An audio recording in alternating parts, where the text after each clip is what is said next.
Hey guys, welcome to Rad Tech Reviews. My name's Kyle. Today we're going to be talking about Open Water, which I'm sure most people out there now have probably heard about. So go ahead and like and subscribe to get more great content like this. So this is a movie that came out when I was 2003 I think. So yeah, I was 13 around then. And it was a pretty big deal. Kind of like when Blair Witch came out, you got that kind of real feeling with the way it's shot and the way it looks and everything. And I think this is based on a true story. You can correct me if I'm wrong on that, but if I remember correctly, I'm pretty sure this was based on something that actually happened, and this is a scenario that has been in the back of my mind ever since this movie came out way back then, because since then me and my wife have been on a couple cruises where we did excursions and stuff, and not out in the middle of the ocean for the most part. We did do one thing of scuba diving, but it did stick in my mind the entire time. Like, what if we got left behind?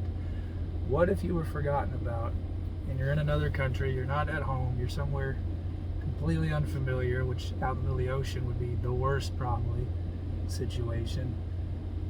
And that, I mean, the whole idea of open water is just, it's a terrifying thought to think that you could get essentially just forgotten about. I mean, and they tried to set it up in here to make it believable. You know, you got, I guess they're kind of keep a head count on the paper, and the way somebody marked it for some other reason made somebody else think that they were marking heads that came back to the boat.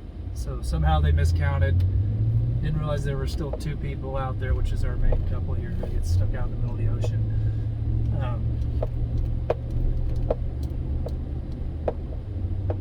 So to think it could happen that easy is pretty scary.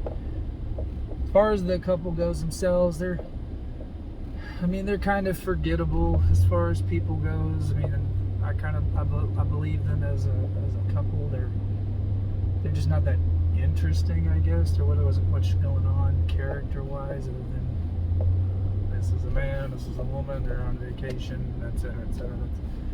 You know, for the most part, there wasn't much there as far as their relationship and stuff.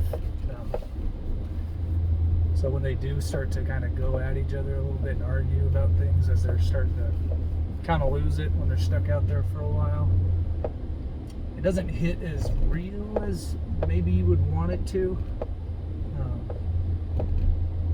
You do get some surprising nudity from our main chick. That kind of came out of nowhere when they're in the hotel room before they actually go out in the water. I mean, I didn't mind that. She looks good, but it's just not something I expected. Yeah, then pretty much the rest of the movie is just focused on them just floating around trying to, I mean, thankfully they did have their gear, so they were able to kind of float without having to tread water the whole time. Otherwise you'd be fucked if you had to just kick around. You know, I'd be done in like an hour. I'd be drowning in no time.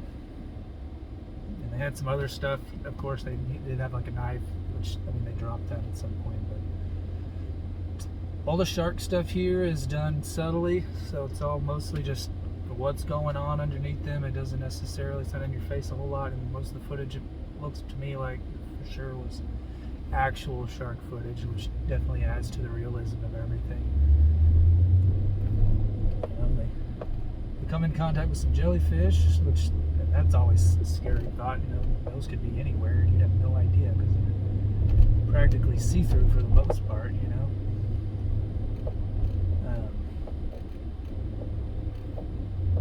But yeah, eventually you're out there long enough, those sharks are gonna just get more and more and more curious until they just go for it.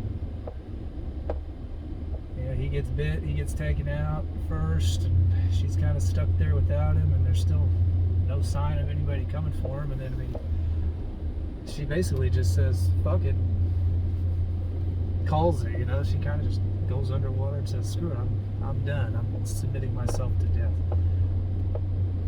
Which, I mean, if you're out there long enough, I feel like I would fight longer than she did, but I feel like if you're out there long enough, a lot of people would probably do the same thing, you know, just want it to be over, you know.